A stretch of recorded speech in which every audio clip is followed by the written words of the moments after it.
Three, Let's do it. 2, 1. All right, welcome back. This is Grinning Goats Mage. We're reviewing all the cards in Rastakhan with our tier list, which is backed by our algorithm, which has generated these lovely scores that we have reviewed and we're comfortable and we have signed off on. So I'll be live by the time you watch this if you're watching on YouTube or listening to the podcast. Hopefully, Yeah. unless you listen to the podcast really early, but it'll be up on Monday morning. All right, let's go on to Mage. So it seems like Druid got better. It seems like Hunter got better. Did Mage get better? Let's see. Let's start off with Blast Wave. It's an epic card. It is the Mage's best card. Mages actually have, I think, 3 premium cards, whereas other classes have 2 or 1. But this one is super premium. 187. Do you guys know what 187 is? 187 is meteor levels. Yeah. This is good. a ridiculously insane card, says us. And it is It's one that I absolutely agree with, which I hate on cards a lot. Mhm. I am a resident hater on cards. As you saw from me hating on a lot of those cards that you guys like, right? Like this is unsexy merps here. But you know what is sexy? Blast Wave. Blast Wave is really sexy. And what is Blast Wave? Blast Wave is a 5 mana epic spell that is deal 2 damage to all minions. Overkill, add a random mage spell to your hand. For those of you who don't know, Overkill triggers if you overkill a minion, it triggers separately. So let's say there are 3 1/1s out on the board there. You play this. Because you are overkilling 3 minions, you are adding 3 random mage spells to your hand. It's really good. This thing is really, really good. So Volcanic Potion was 3 mana. And essentially what you're doing here is you're adding spells. Once again, spells are good, even though Mage has some clunkers. You're adding spells to your hand for 2 more mana. And it can kill your own creatures and you can draw spells with them. So if you end up having some 1/1s and whatever, and it doesn't make sense to throw it into your opponent's stuff for clear, that works. Also, if you have 7 mana, you can preemptively ping something to get a random spell, right? Even if it only has 2 health.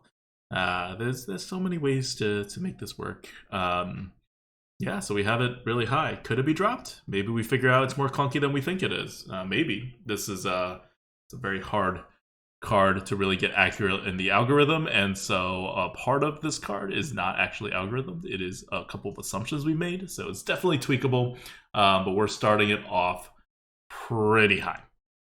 Yeah, I'm just looking at sort of the board states now, right? And I'm like, how good would this be in the current meta? Exactly. I'm like, it's like the best card ever in the current meta. It's too many 1/1s. Too many 1/1s. And if you look at kind of where we're at as well, like you can also use your own minions to chip stuff down, right? Yeah. You can use them to chip stuff down. You can also get spell power from like a few sources, right? And spell power plus this, you just refresh with all of these spells. And for where we're at in the meta now, like, you know, there's not an insane amount of removals. So you getting spells is really, really good as well. Like it's just, yeah, I love this card. I don't know if I've loved any card recently as much as I love this card. Wow, yeah, strong words. All right, other premium cards from Mage in the more normal sane area, which is like Scorch and Pyromaniac. They're all around 130 something. That's it's pretty much where we put like Magash Announcer, Snapdraw Shellshifter. It's where you see cards like what's a 130 card, like Hildnir Frostrider, Egg Nappers. Like they're premium. Scorch is a 4 mana card that deals 4 damage to a minion, but its cost is reduced to 1 mana, like Wing Blast, if you play an elemental the last turn. So it's pretty easy to trigger a Mage, because there's a lot of elementals happening in Mage, and there will continue to be elementals happening in Mage in the next expansion also, and if you trigger it, you get a very quick 4 damage. And 4 damage is pretty useful anywhere. Yep. Pyromaniac, 3 mana, 3/4 on curve, good 3-drop, and when your hero power kills a minion, draw a card. So If it's on curve, you just play it and you're fine, and you may get some value out of it, but probably not. But if it's later on and you just want an extra card, you can just wait until the point in which your hero power kills something, play this with that, get the card back, still have a 3/4 on the board, still have good tempo, and then if they don't kill it, you can get more value maybe later. Like, it adds up to be a pretty good card. Yep. So Scorch, remember 136, Pyromaniac 132. Good stuff. All right. Next we have Arcanosaur. Arcanosaur at a 107. This is a 6-mana 3/3 elemental. This is an elemental as well. Battlecry. If you played an elemental in last turn, deal 3 damage to all other minions. So where is the score coming from, right? Because it is insanely understated. Once again, if you calculate it out, your chances of having elementals in your deck, like you get a lot of elementals as mage. Like you're going to have many chances to pull this off. And a Hellfire effect is just really good. Yeah, it's understated, but because of the fact that you can trigger this quite often, it's not as low as I think some people think it is or want it to be. Yeah, for people who are doubting how many elemental triggers there are, we have an algorithm determining that. You're not going to be more accurate than that. We're not going to be more accurate than that. When it comes to the number of triggers, this is pretty tight. Yeah. So, yeah, people are comparing it to Dustbreaker. That's right. It's not as good as Dustbreaker if you have the trigger. But your ability to have a dragon in your hand is actually less than your ability to have had an elemental in your hand, which you can then play and then trigger this card. Okay. It's a 107. It's like a playable card in the arena, so I imagine it will be busted in Constructed. And I think that's the point, because I don't think Elemental Mage is a thing. They're like trying to make it a thing. Alright, next card. Still in the 100s range, still in a playable, but not as good as a Yeti kind of area. Daring Fire Eater, 1 mana 1/1. You probably don't want to play it as a 1 mana 1/1 because it has an ability that says Battlecry, your next hero power this turn deals 2 more damage. So you can really think of it as a 3 mana deal 3 damage with a 1/1 body. Yeah. I think that's a good way to think about it. And it's decent, right? Like, once again, initiative is valuable. This is a small card that does something bigger. So it's not a 1-drop, definitely. It's just, it's a spell with a 1/1 attached to it. You can look at it that way. Yep. Splitting Image is the secret that Mage has got. This is a 100 tier score.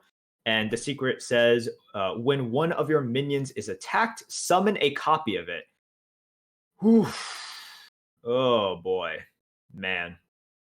Here's the thing with secrets, and I feel like we have to establish every single expansion because it's endemic to the foundation of secrets.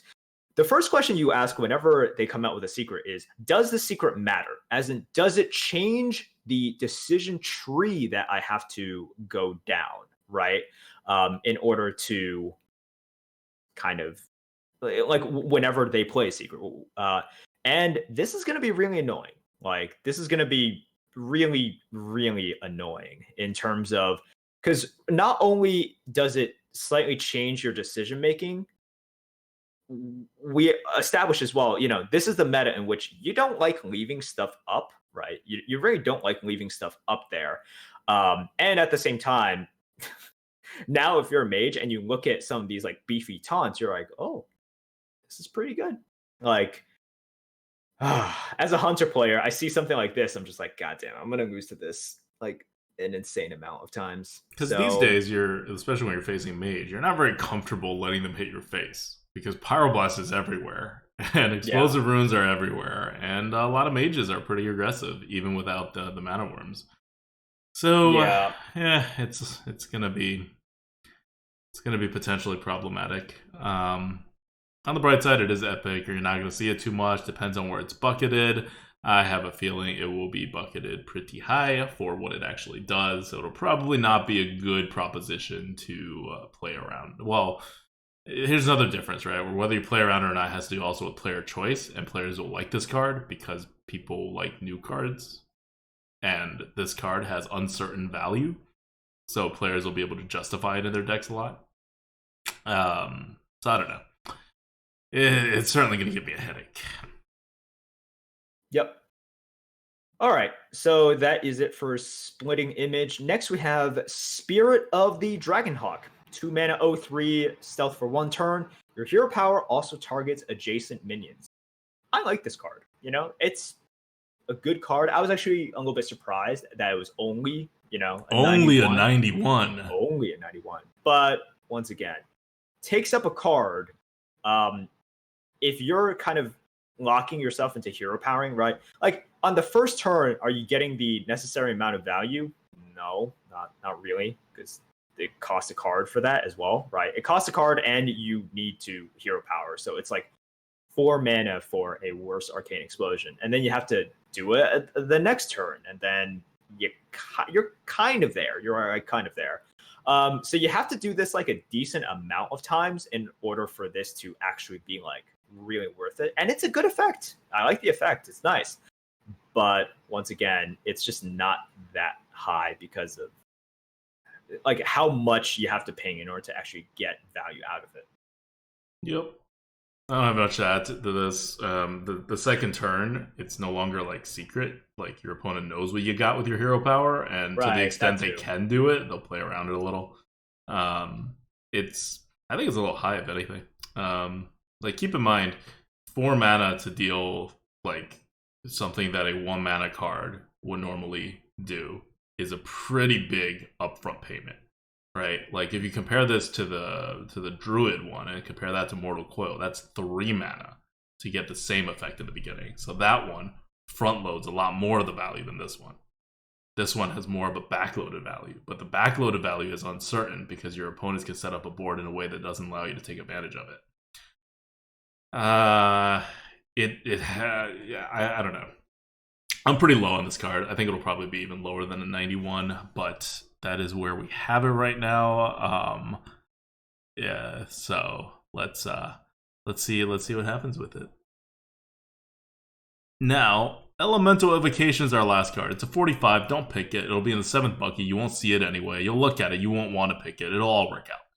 0 mana. The next elemental you play this turn costs 2 less. There's plenty of elementals. That's not really the problem. The problem is, do you ever need to ramp out an elemental and you have to have this card with another elemental in your hand, and then you have to need 2 mana on the turn you play the elemental? You can't think of it as an innervate, because you're probably not innervating out anything. It's more like a cross between what you would normally think of as an innervate and just like getting 2 more mana in a turn, right? Without the ramp part. So not terribly great. You'll see a lot of the combo cards get rated pretty low by us because this is the average mage deck. When you actually have to like be very heavily synergized into a combo to get value, like when these cards do absolutely nothing without the synergy, it gets knocked down. It doesn't mean it doesn't have a place. If you have a very elemental heavy deck, right, this could work. I don't know when you would really need the tempo and have an elemental deck, because elemental decks are usually a little anti-tempo to begin with. It's in a weird spot. All right, it's legendary time. Ugh. All right, I need to read. All right, you do the legendary. Okay. The first legendary, the top legendary for Mage, is 138. That's the beginning of Premium. Again, this is, where Cairn is. A little better than Cairn. A little worse, well, significantly worse than the Lich King. But it works. It'll probably be in the first bucket, I assume. It's Hexlord Malakras, 8 mana, 5/5. Battle Cry, add a copy of your opening hand to your hand. That is 3.5 cards on average with half a coin. But they are not the highest quality cards because you will presumably have kept like a card or so in the mulligan that is on the small side. Yeah, I still don't love this card a lot. We had this discussion when it first came out, right? I remember Collins was like here, I think during like the podcast when we discussed it. Yeah, my critiques are still the same. But I will say I like it a lot better now than before because they added so many tools to not only get the mage to the end game, but sustain the mage for the end game, right? It's like mages got so like the majority of the tools that Mage got this expansion, it's like they've made control Mage kind of a thing. Control elemental mage kind of a thing. Mm-hmm. So this is really good for that archetype. Yeah. And finally, you want to talk about the special legendary of the set. Oh my gosh. Pure fan service. The Dragonhawk 7-mana 4/4 beast. So I was gonna say, I was like, it's a beast. You might get it in like Hunter from a Jeweled Macaw. But then I was like, if I've dealt 8 damage with my hero power, I don't need Rag. Anyways, the battle cry for this 4/4 beast is: if your hero power dealt 8 damage this game, summon Ragnaros the Fire Lord. You're gonna lose to this card. It's gonna be on Trollden, right? Because look, people are gonna have like Daring Fire Eater, right? And then they're gonna have like the Spirit. And someone is going to drop this right on turn 7 and summon Rag, and you're going to lose because of it. But yeah, like it's not going to happen that often. That's why the score is low. I would say go ahead and draft it. It'll happen. It'll just be like imagine this was like a turn 15 card. Like it'll happen by turn 15. Just keep pinging, man. But by turn 15.